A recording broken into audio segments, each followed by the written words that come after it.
Bonjour à toutes et à tous et bienvenue sur Eurosport et DCN. Le Tour de France Femmes avec Zwift touche à sa fin.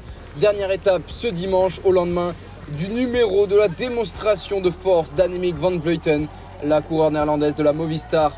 Félicitée ici par Marianne Vos qui est le nouveau maillot jaune à la veille de l'arrivée finale. Elle compte 3 minutes 09 d'avance après sa victoire au Markstein sur Demi Vollering, 4 minutes 20 sur Niewiadoma et plus de 5 minutes sur le Juliette Labous, première française et quatrième au classement général. Cette dernière étape s'élance de Lure du côté de chez Thibaut Pinot et direction la super planche des belles filles où Tadej Pogacar s'était imposé cette année sur le Tour de France Femmes. Vélo jaune pour Annemiek van Vleuten qui vient saluer le public.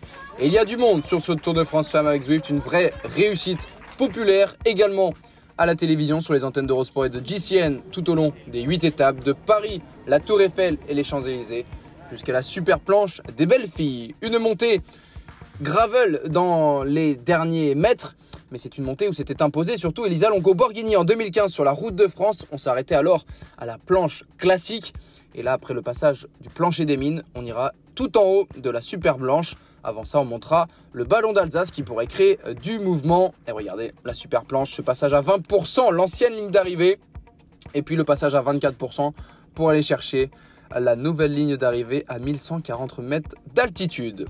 Premier sommet de la journée et le maillot à poids de la reine de la montagne, Demi Vollering, qui passe en tête. Elle n'avait que 1 point d'avance sur Annemiek van Vleuten dans ce classement distinctif. Une échappée qui se dessine avec les championnes nationales d'Espagne, Mavi Garcia, d'Allemagne, Jan Lippert et des Pays-Bas, Rijan Marcus pour la Jumbo-Visma. Et le changement de vélo pour Annemiek van Vleuten, le maillot jaune qui avait pris un premier vélo tout jaune pour le fictif, qui avait pris ensuite son vélo classique mais avec une guidoline jaune, a pris ici le vélo de sa coéquipière et le peloton qui se met à rouler car Van Vleuten était pointé à près de 45 secondes. Mais la facilité avec laquelle sur un vélo qui n'est pas le sien, Van Vleuten vient de rentrer sur le peloton, c'est assez impressionnant. Après avoir repris son vélo jaune de défilé, elle reprend le bon vélo, celui avec la guidoline jaune. Et Van Vleuten va donc réintégrer le peloton. Dans la descente, Demi Vollering tente en tout cas quelque chose pour mettre en danger Annemiek van Vleuten. C'est évidemment la dernière chance pour Vollering qui était à plus de 3 minutes. Et puis finalement, tout rentre dans l'ordre.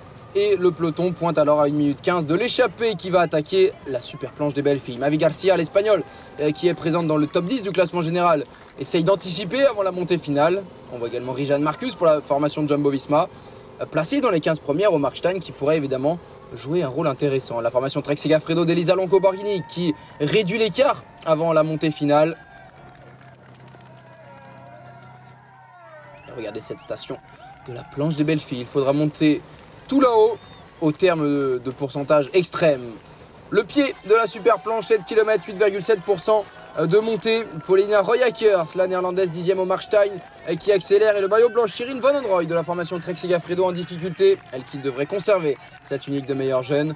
Et à 6 km du but, attaque d'Annemiek van Vleuten, la néerlandaise qui n'a pas besoin forcément d'attaquer, qui n'est pas en danger aujourd'hui et qui l'avait dit je vais suivre. Et on verra dans la super planche. Eh bien, on a vu, attendu ici par sa coéquipière colombienne Paulina Patiño. Et Vita Music, la locale de l'étape qui est distancée, 8e du classement général. Elle peut évidemment conserver un rang dans le top 10 aujourd'hui. Et Mavi Garcia qui est la dernière concurrente reprise par Van Vleuten. Et Van Vleuten qui va donc partir pour un contre-la-montre individuel de 5 km jusqu'au sommet. Demi Vollering qui, comme hier, a tenté de s'accrocher. Mais rien à faire pour la concurrente d'SD Works face à Van Vleuten qui passe dans le fameux passage de Thibaut Pinot où le nom est inscrit sur la route. Et cette portion gravillonnée qui approche. Cécile Uttrup-Ludwig qui est distancée par le groupe Niewiadoma, Persico, Labous, Longo Borghini. Et voilà, ces passages terribles. On va approcher du mur à 24%. Le voici, la rampe à 100 mètres de la ligne. Une rampe qui sera fatale à la moto-caméra. Regardez à droite de l'image la chute pour la caméra. On espère qu'ils vont bien quand même car ils réalisent un énorme travail sur les routes du Tour de France Femmes. Et la victoire d'Annemiek van Vleuten, coup double évidemment, l'étape. Et quelle étape puisqu'elle aura gagné celle de samedi, celle de dimanche, les 2 étapes de montagne. Et victoire au classement général, la joie non dissimulée de Demi Vollering. 2e de l'étape, 2e du classement général et meilleure grimpeuse.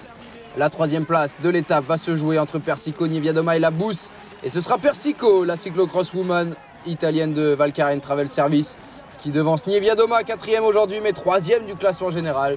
Et Juliette Labous, la franc-comtoise de la formation DSM, qui aura évidemment illuminé ce Tour de France côté tricolore et qui vient prendre la 5e place de l'étape. Longo Borghini est 6e à 2 minutes. Veronica Ewers pour Tipco Silicon Valley est 7e à 2 minutes 13 devant Cecilie Uttrup-Ludwig, Mavi Garcia et Liane Lippert.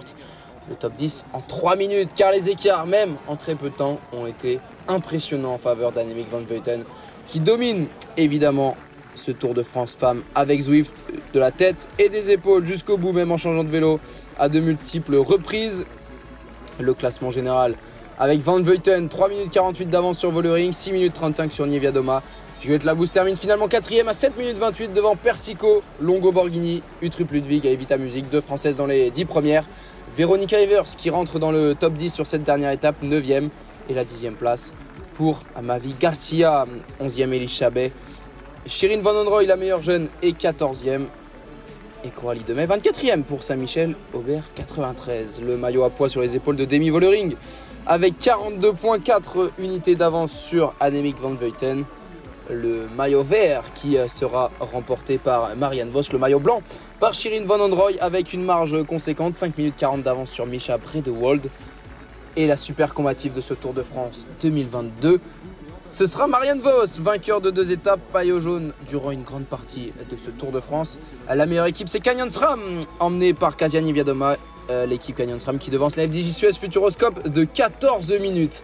Merci à tous de nous avoir suivis. C'était évidemment un grand plaisir tout au long de ce mois de juillet. Rendez-vous pour le Tour d'Espagne à la mi-août, le 19 août, départ d'Utrecht aux Pays-Bas. À signaler que sur ce Tour de France femmes avec Zwift, les Néerlandaises ont porté le maillot jaune de la première à la dernière minute, ont gagné tous les maillots distinctifs et ont remporté 6 des 8 étapes.